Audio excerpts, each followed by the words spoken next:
안녕하세요. 오늘도 사연살롱을 찾아주셔서 감사합니다. 시부모님과는 신혼부터 가까운 거리에 살면서 자주 살펴봐드리고 있었습니다. 맛있는 반찬하면 가져다 드리고, 제가 안 사드리면 고기를 안 드시기 때문에 고기도 사다 드리고요. 동네에 새로운 개업집이 생기면 자주 모시고 가서 새로운 것도 같이 먹고요. 시부모님을 딱히 좋아해서가 아니라 그냥 자식된 도리로 맛있는 거, 좋은 거 보면 해드리려고 했어요. 몇 달 전에는 어머님이 갑자기 배 아프다고 하셔서 부랴부랴 제가 모시고 가서 맹장수술 시켜드렸고 몇 날 며칠을 병원에서 지내면서 돌봐드렸어요. 시누이나 아주버님은 맹장수술 뭐 그렇게 큰 수술이냐며 그냥 한번 문병 오고 끝이고요. 어쨌든 퇴원까지 시켜드리고 집에 와서는 몸보신 하시라고 백숙이며 전복죽이며 해드렸어요. 그냥 가족이라고 생각했어요. 그래서 어렵고 도울 일 있으면 도와주는 거라고. 그런데 저 혼자 바보짓을 한 것이었네요. 초등 4학년인 큰아이가 편도가 많이 커서 편도 수술을 하게 되었습니다.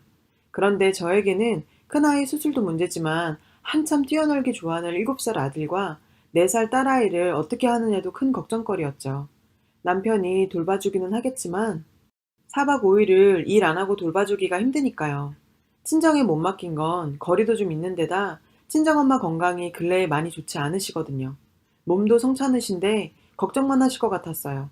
그래도 가까이 있다고 어머님한테 부탁드렸어요. 왜 그러셨는지 아주 흔쾌히 봐주시겠다고 하더군요.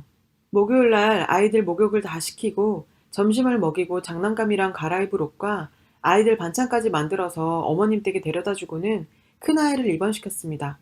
금요일날 전신 마취를 하고 수술은 잘 끝났고요. 제가 더 많이 떨었는데 안도했어요. 남편은 바빠서 금요일에 못 왔고 토요일날 두 아이들과 함께 병문안을 와서는 두 아이를 병원에 두고 갈 테니 돌보라고 하더군요. 어머님이 바쁘시다네요. 남편도 일이 잡혀 있어서 아이를 돌보기는 힘들 것 같다고 하고요. 저 정말 미치는 줄 알았습니다. 병원엔 환자용 침대와 보조 침대만 있을 뿐인데 거기에서 새 아이를 어떻게 돌보나요? 게다가 아직 큰아이는 컨디션도 좋지 않은데요. 제가 해놓은 반찬들은 다 어디 갔는지 먹이라고 싸서 보내시지도 않아서 작은 아이들 밥도 사 먹이기 애매하고 잠을 자려고 해도 자리도 없고 막내를 안고 보조 침대에서 자려고 하니 아이가 자꾸 굴러 떨어지더군요. 할 수 없이 환자 침대에 새 아이를 눕히고 저 혼자 보조 침대에 누워서 겨우 하룻밤을 잤습니다. 아이들이 잠결에 계속 징징댔어요. 돌아눕기도 힘들고 서로 깔고 누웠으니 얼마나 답답했겠습니까. 하룻밤은 어찌어찌 견뎠는데 더 이상은 안 되겠다 싶어서 월요일 퇴원 예정이었던 걸 하루 당겨서 일요일날 퇴원을 해버렸습니다. 아침에 서둘러 짐을 정리하고 퇴원 수속을 마치고 집으로 돌아오는데 별 생각이 다 들더군요. 내가 당신들한테 어떻게 했는데 겨우 며칠 아이들 못 봐주고 나한테 이러나 싶고요. 이제까지 시집에 충성을 다한 내가 참 한심하고 바보 같고 후회되고 집으로 돌아오는 길에 큰아이는 컨디션이 안 좋았는지 구토를 해서 길에서 한참 쉬었다 돌아왔어요.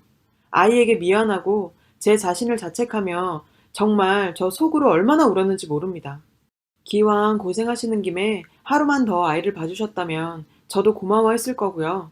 다음에 무슨 일이 생기면 저도 열심히 도와드렸을 텐데 그래서 집에 돌아왔다고 전화도 안 드렸어요. 남편이 전화한 건지 아이들 짐을 가지고 오셨길래 눈도 안 마주치고 일부러 뚱하게 있었어요.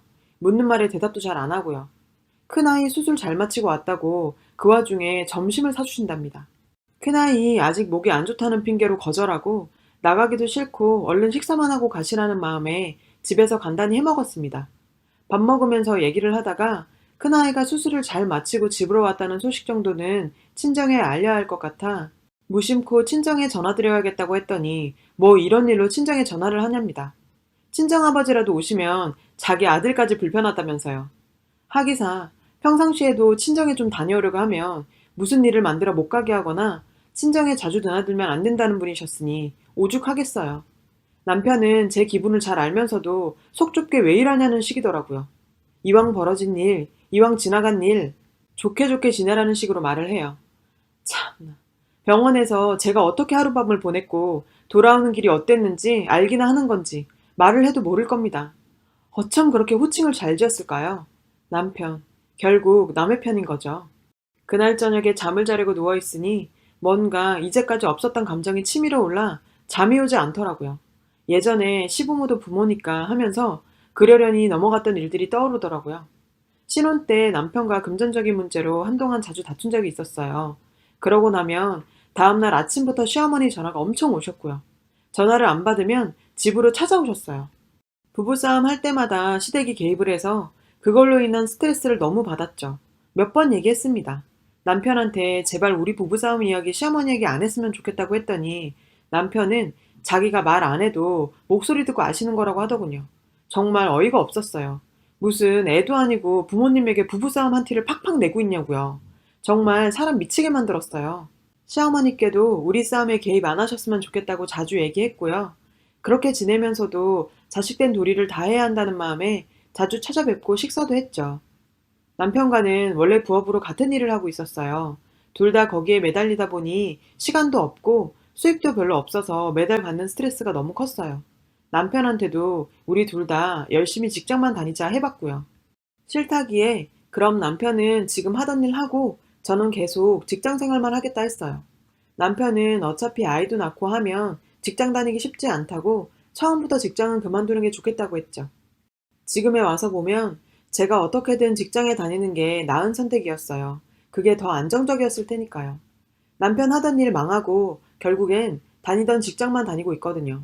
여튼 우리 가정 문제는 우리 둘이 해결하는 게 맞다고 반복해서 얘기했어요. 솔직히 아들이 벌이가 이렇게 시원치 않으면 저 같으면 며느리한테 그래도 미안한 마음이 조금은 들 것 같아요. 근데 그런 거 전혀 없이 싸울 때마다 시어머니가 저한테 연락해서 야단인 거 보면 그때부터 미안하고 그런 마음이 전혀 없었던 거죠. 너무 스트레스 받아서 연락 안 받았더니 톡 오더라고요. 오늘 몇 시까지 집으로 오라더니 안 오면 저희 친정엄마한테 연락한다고요. 너무 황당해서 남편한테 지금 어머님한테 이렇게 연락이 왔다. 우리 싸움에 개입하지 않게 해달라고 몇 번을 말했냐고 했어요. 어머니가 우리 엄마한테 연락하고 만난다고 그렇게 나오시면 나도 엄마한테 가서 여태 어머니가 나한테 하신 행동들, 오빠의 금전적인 사정, 경제관념 이런 얘기 나올 수밖에 없다 했죠. 저희 엄마한테 남편 미움받는 것도 그렇고 엄마가 걱정하실까봐 남편 수입이며 시댁에서 저한테 한 언행들 하나도 얘기 안 했거든요. 시어머니가 저렇게 나오는 거 보면 우리 집을 만만하게 생각해서 저렇게 하는 게 아닌지 하는 생각도 들었어요. 그렇다고 남편은 먼저 사과하는 스타일도 아니었어요. 자기 엄마 연락 오는데 안 받았다고 오히려 화를 냈었죠. 부모 사랑도 끔찍한 사람이라 항상 둘이 싸워 금방 풀릴 일도 어머님이 개입하셔서 큰 싸움이 되거든요. 그것도 지쳤지만 제가 어머니께 더 신경 쓰고 잘하면 어머님도 나를 더 많이 이해하시겠지 싶었습니다. 그래서 잘 하려고 했고요. 시간이 지나니 남편이 변했을 리는 없고 어머님도 지치셨는지 참견을 좀 덜 하시더라고요. 참 이상한 성격이다 했죠. 저는 첫째 돌부터 그냥 가족끼리 간소하게 소규모 돌잔치로 했어요. 요즘 돌잔치 크게 해서 좋아하는 사람들도 없잖아요. 뒷얘기들도 많고요. 진심으로 우리 아가의 돌을 축하해줄 사람들만 있는 것도 좋겠다 생각했습니다.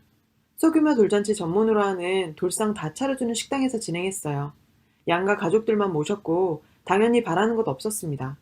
아기 예쁜 사진 찍고 쾌어하느라 바빠서 생각도 못했어요.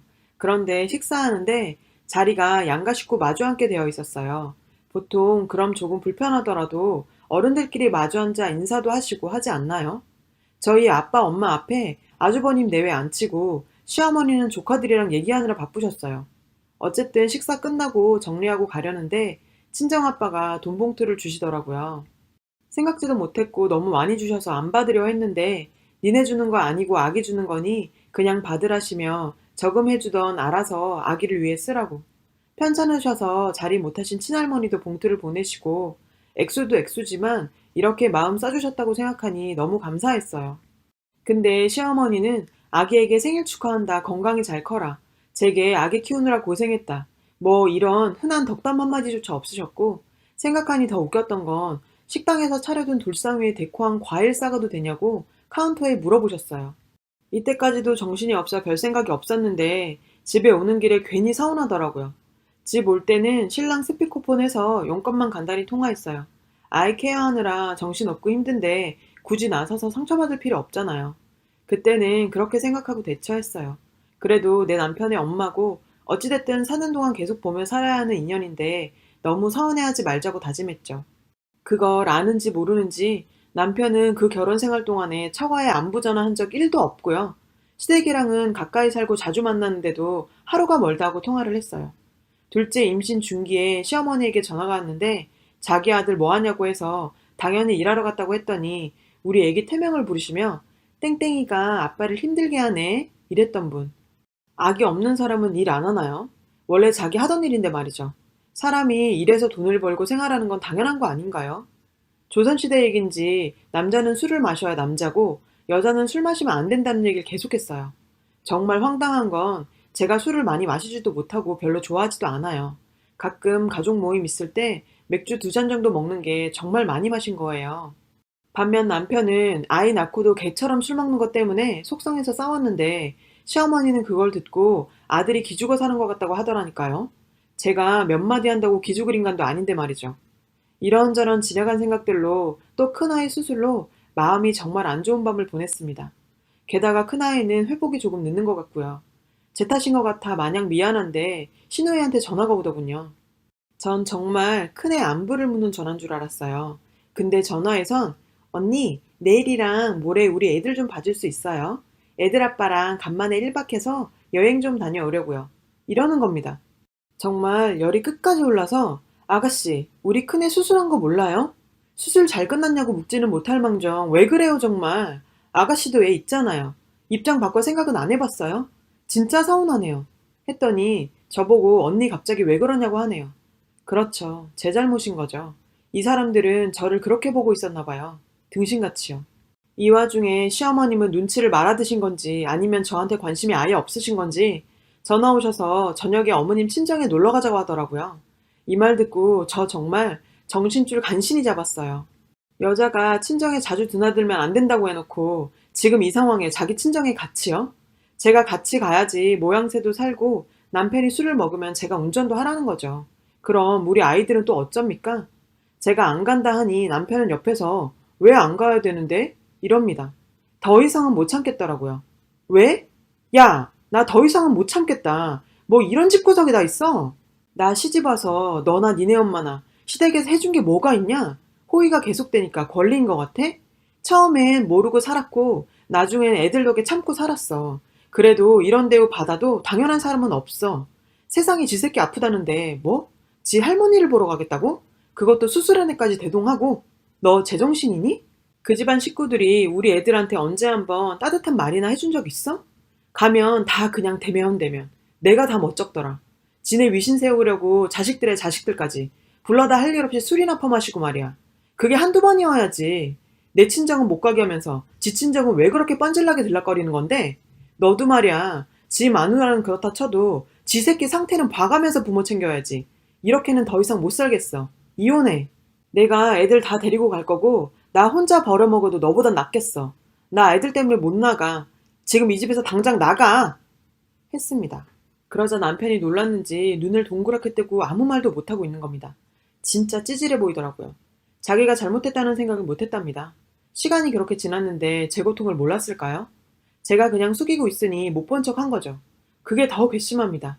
미안하다 하더니 안 되겠다 싶었는지 내일 얘기하자고 나가더라고요. 저는 결심했죠. 이 사람과 시댁과 더 이상 안 엮이고 싶었어요. 그렇게 이혼하자고 남편과 시댁과 실갱이를 하다가 남편이 이혼만은 안 된다고 이제 와서 무릎 꿇고 말 그대로 싹싹 빌더라고요. 무슨 맘인지 꽃도 사다 주고 저녁하지 말라고 음식도 싸우고요. 아이들과 외식도 나가자대요. 그런저런 시간이 지나 지금은 저와 아이들 친정 옆으로 이사와서 살고 있습니다. 제가 엄마 아빠도 더 들여다보고 있고 엄마 아빠도 손주 좋아하시고요.